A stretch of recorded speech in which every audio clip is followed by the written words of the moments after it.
ายดีซื้อปีไปใส่ไปโรงพยาบาลอยู่นี่ก็โรงพยาบาลแล้วเจ้าด้วยอ๋อโรงพยาบาลไปเวียงอ๋อซื้อปีโรงพยาบาลไปเวียงไว้เจ้าได้ไว้จะคนเจ้า2 คน 2 ปีเนาะอันน่ะเจ้าอีซื้อปีเดียวเราไปนำกันจะคน2แล้วอีกผู้นึงสินั่งใส่สนะยืนเอาอันคันถ้าว่าผู้สิไปนำหั่นน่ะจักอันที่ว่าบ่อยากซื้อปีหั่นน่ะต้องลงซุ่มบ่เกินเม็ด20ที่เป็นเด็กน้อยเจ้าเอาไปนำได้ที่ว่าเจ้าไปนำผู้ใดไปนำผัวฉันก็ได้ซื้อปีผู้ใหญ่ทั้ง2 ปีเลยเจ้า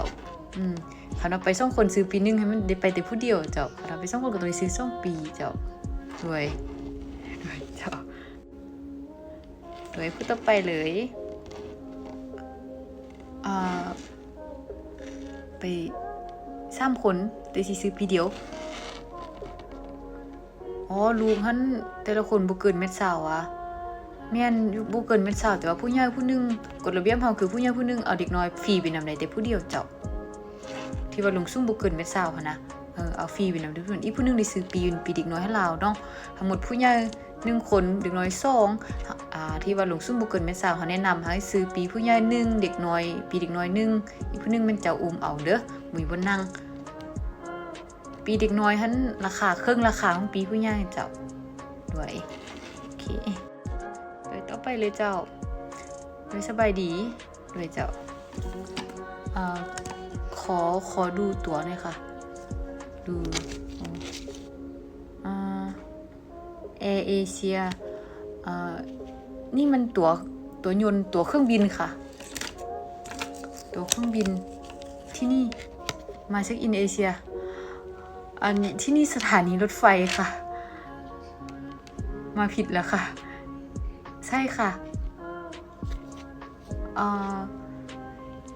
ถ้าขี่รถตู้จากที่นี่ไปที่สนามบินก็ใช้เวลาอยู่ประมาณ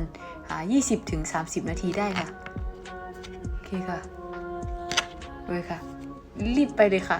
เดี๋ยวจะไม่ทันขึ้นยนต์นะคะโอเคค่ะสบายดีซื้อปีไปใส่เจ้าไปเวียงจันทน์เนาะด้วยขอเอกสารดิเจ้าเอกสารซื้อปีเจ้า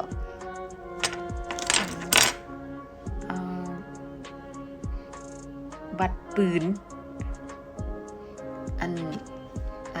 บัตรปืนนี้ใส่บ่ได้ใส่ซื้อปีบ่ได้เจ้ามีแต่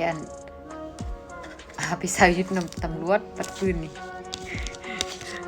บ่ครับเจ้าบัตรประจำตัวมีบ่อีหยัง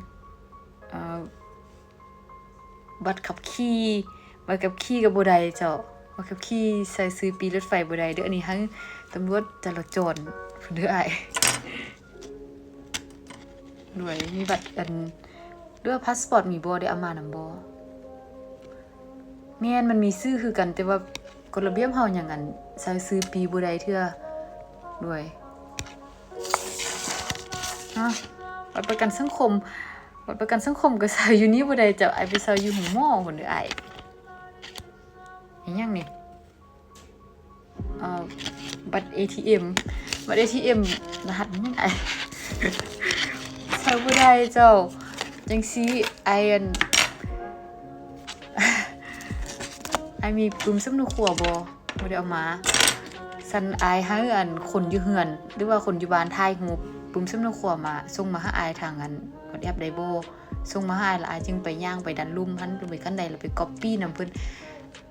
ด้วยอายมีแต่ถ่ายรูปหน้าปกหั่นเนาะแล้วก็หน้าที่2แล้วก็หน้าที่3เป็น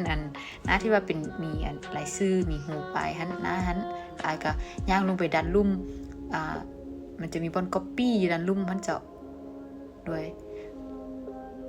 copy แล้วก็จึงมาซื้อน้ำนองก็ได้เพราะว่าปุ่มสำนึกขัวหัน copy ได้แล้วก็ขึ้นรถไฟก็ได้ส่วนบัตรประจำตัวกับพาสปอร์ตที่ต้องได้ใส่ของแท้ในการขึ้นรถด้วยจะใจ